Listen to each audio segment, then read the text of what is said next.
review what we discussed yesterday. So yesterday we were kind of discussing about HTTP header, okay, HTTP method, get and post, and we looked at like few scripts to kind of understand it better in a better way in real scenario how post header and get header looks like. We also kind of clarified on few queries like let's say for an example, how the SOC guys really kind of gets an alert for one of the incident from different avenues. Okay, like I remember the scenario was that there was an XSS attack, cross-site scripting attack on a website, and we were to know like if there's any kind of attack ongoing. So this is one of the scenario we looked at, and we looked at kind of like how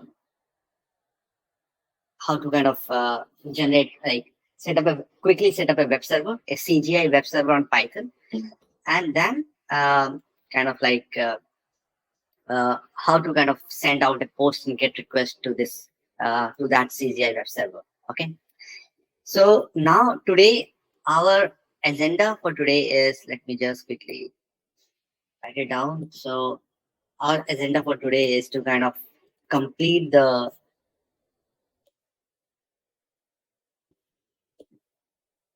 HTTP analysis. Okay, HTTP analysis. We will look at a few of the HTTP headers.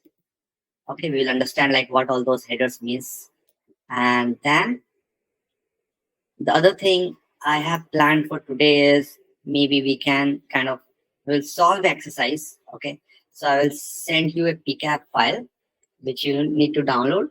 The password of that pcap file will be infected, and there will be few queries that I would like I understand like now since we have covered DNS packets. So thing is that I think it's better that we solve exercise to kind of understand to kind of solve. We'll solve that exercise. We'll try to kind of there will be at least like 7 questions. We'll try to kind of answer that. And the tool that we will be using is pre-installed in that Remnex OS, which is WireShark. Okay, so this is something we'll try to kind of solve, and then we will be kind of going to the HTTPS discussion. So it will be again kind of a mix of both lab as well as theory. And the other thing is that guys, from the videos part, the team is kind of working on kind of setting up the host. They're almost there, so you should kind of expect the videos in like next few days. Okay, so now let's start with our discussion of the HTTP analysis.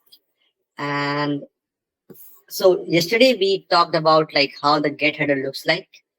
So we have covered like how the get and post request look like, and today we'll look at few of the headers of those get and post request. Okay, so let me now quickly. So before proceeding further, guys, if you have any questions from the last session or any concern or feedback, so please kind of let me know. Okay. So now let me go to the Remnex host. So in the Remnex host, sir, excuse me. yes, go on. Sir, your screen is not visible. Okay. Yeah, yes, sir.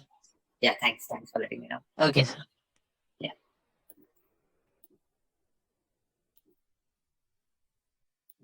Okay, so I guess now my screen is still visible. Okay, so as I was telling, thing is that we looked at few of the scenarios yesterday. We looked at like how to quickly set up a Python-based CGI web server. The thing is that for this kind of Python-based CGI web server, you don't need to install anything. It's all come pre-installed in Python 3, which is already installed in Remnex OS. Okay. So we looked at like kind of how to set up get and post, like how to set up a CGI web server and how to then send and then we looked at that, okay, that we like how to set up a website that accept field, the send field by a post header as well as by get header, and then how to kind of understand um, how the post and get header were sent out to that web server. Okay, so this is something we looked at. And then we looked at the scenario where there was an access attack on the website, and we tried to figure out like how, as a SOC professional, we will receive those kind of alerts that a website has been susceptible to a successful cross-site scripting attack.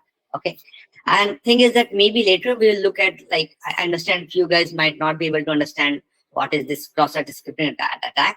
So we'll look at later how to kind of what this cross-site attack is, and like how it is SQL injection attack and all in a little bit more detail. But right now, thing was that we were looking at that as a bird eye view, kind of how as a SOC professional we receive alerts from for this kind of things from different avenues. Okay, we looked at those yesterday, and so basically the agenda was that we looked at like HTTP analysis, like what is the get and post request. And today our topic will be that we will look at the headers of the HTTP headers, okay, in much more details. And then I have planned a PCAP, I planned an exercise where I'll be kind of sharing your PCAP file, which you need to kind of download in the Remnex OS. And then thing is that the password of that will be infected. And I will be kind of giving you guys 5 to 6 questions that you guys need to kind of work upon today and share the answer for that. For that, the only tool that you need is the Wireshark tool, which is already pre-installed on the Remnex. And then we will be also kind of discussing the HTTPS thing. So it will be again kind of a mix of both lab and theory. Okay. So now thing is that we will be kind of looking at the HTTP post and get header in much more detail. Okay. So let's quickly so thing is that in the Remnex OS, if you go to the activities, you should kind of, if you search for, let me just quickly remove this one. And in the Remnex OS, if you go and search for, let's say, Burp Suite. So this is one tool that is kind of pre-installed in that Remnex OS. So you need to start that up. Okay. And thing is that, so you guys can kind of follow up on with what I'm kind of discussing today. Okay, using this tool that is kind of installed on that OS. And if required, maybe you can also kind of update that. If it gives a pop-up that it requires an update, maybe you can also update that tool. Okay, so this is a Bobsuit tool. Kind of why I am using this, the intention for this is that this is a tool that will kind of help us in kind of recording the HTTP headers in much more details. Okay, so here using this tool, what you can do is that you can you can tap upon the HTTP request that is kind of going back and forth from a browser to a server. That is something you can do. The next thing also that you can do is that you can also read the HTTPS request that is going back and forth from a website, also that in a decrypted form. Okay, so this is where the Bubsuit will be able to help you. So it is actually it will actually able to kind of decrypt the HTTPS traffic for you, and then it will be kind of showcasing that in a decrypted format. If we are to do that just using Wireshark, it will be a little bit difficult, because we need to kind of, as you have seen yesterday, what we have done is like we visited a website, and then when we visited the website, we had to kind of click on the HTTP packets and correlate all the packets, and then kind of read the HTTP headers and all that went out from the web server, from the client to the web server. So it is a little bit kind of complicated to do that stuff in the Wireshark. You can do that, but it's a little bit complicated. But that's something is which is very much easy to kind of implement using the Bubsuit tool. So you can easily kind of tap on the request that is going back and forth and read the HTTP headers and kind of HTTPS headers. Okay, so guys, just give me 1 second. I'll just quickly just give me 1 second, guys.